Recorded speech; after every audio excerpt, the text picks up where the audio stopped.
There is no briefing from the Pentagon today, but when they do brief, many people, including us, we've observed you almost get two briefings at once. You get the chair of the Joint Chiefs, Dan Kane, who gives a nuts and bolts review of the facts in the ground and in the air over Iran.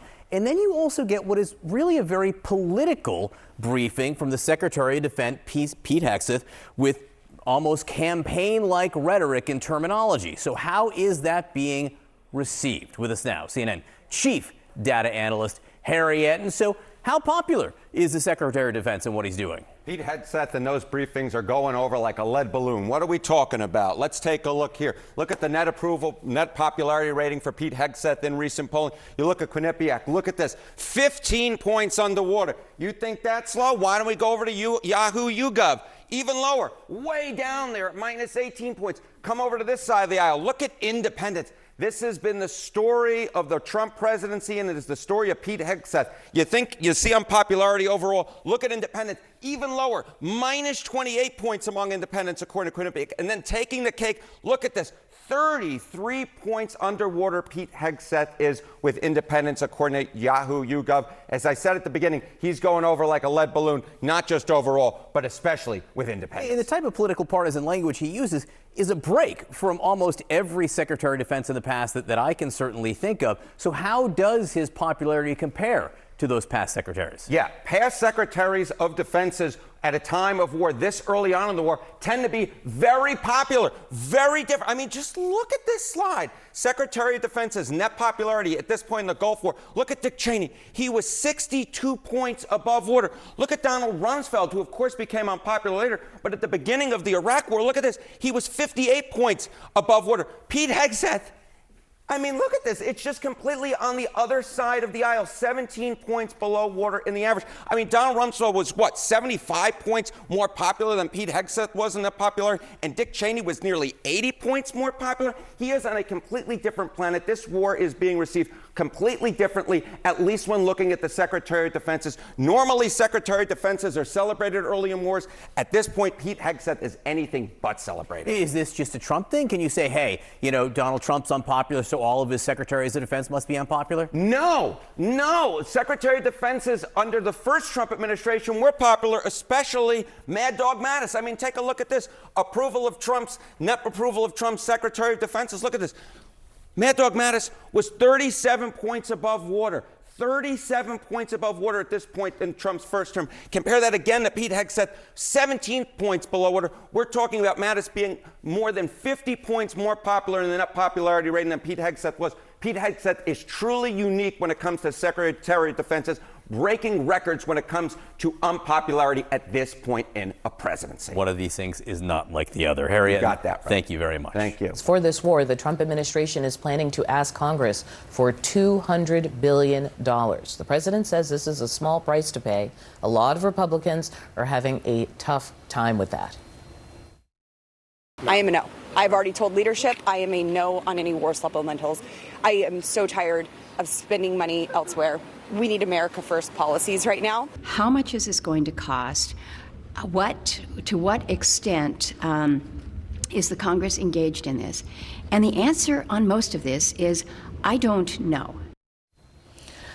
All right, joining me now in the group chat, Sungmin Kim, White House reporter for the Associated Press, Michael Warren, senior editor at The Dispatch, and Maria Cardona, Democratic strategist. I want to start with our White House reporter because there's a lot of money flying around between the war for Ukraine, also the budget request. Can you give me a sense of the scale of what they're asking for? Right. Is this the first of many asks or part of an ongoing? Well, it could be just the first, because remember, this is actually what the Pentagon is asking of the White House. And it's not just the Pentagon that has a role in this war.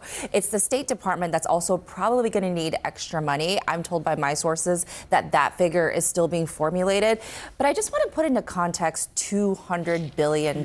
So if you look at that figure, if you look at at all the money that the U.S. has contributed for the war in Ukraine that happened after the Russian invasion in 2022, depending on the statistics that you look at, it's about $180 billion. I mean, so that is You're not the only one doing the math. Let me play for you some sticker shock reaction from some Republicans. Thomas Massey, kind of evergreen there in terms of his response to the administration. He asks, is this the first? And then you have someone like, let's see, this is Shelley Moore Capito, who's saying, it was twice what I thought it was going to be.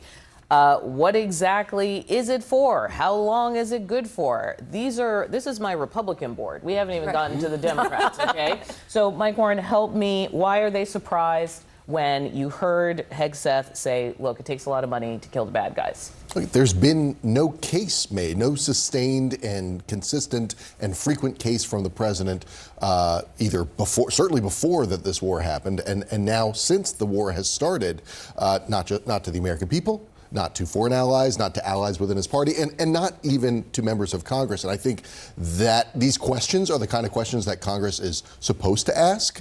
I have a feeling that they're going to find this $200 billion for this, but it's going to be difficult. I was about to say, are they really going to stop once you have so many people in the theater of war? We're not at boots yet. We're going to talk about that later, about whether or not there'll be troops on the ground in some capacity. But it's fair to say the U.S. has done a lot to diminish Iran's capabilities. Yes. Can you say no now when there's the potential to finish the job by whatever metric that is? Right. Well, and it's also confusing because the president says the job is already done, exactly. And yet we need more money. And look, I think there is an actual case to be made that that this war was important and the war was right to do now.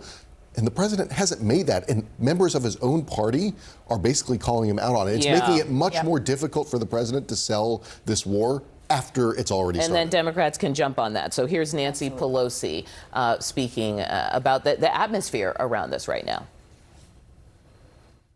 The only thing that really matters is public opinion.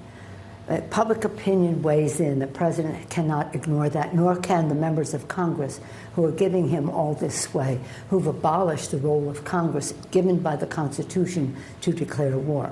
A. B, the president listens mostly, though, to the stock market. And as you see, it's going down thousands of points from where it was. The president does listen to numbers. He does listen to markets. She's not wrong about that. But war is a different beast. So can you make sense of the messaging here? Yeah, absolutely. And you're right. He has not made the case not only to Congress or to the allies, but more importantly to the American people.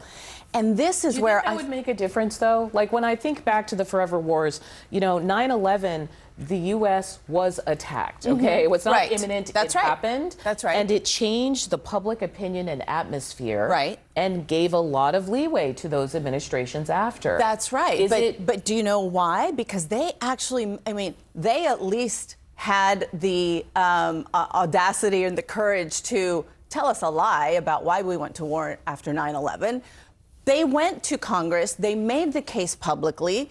It ended up being wrong in the end, but at least they made the case. So you're saying that's what helped with public opinion as well? Yes, absolutely, because they gathered everyone and said this is about, and they actually made sense. The problem here is every time that there's a microphone in front of Trump or Rubio or Hegseth, they say something different. And then when you ask for $200 billion, after you spend $1 billion from the start of the war, and you have American families who can't make ends meet, that, I think, well, we're going to follow up on that because in the horseshoe politics of this, you hear both Republicans and some Democrats saying there are people here in the U.S. who need support, and that can really alter the conversation.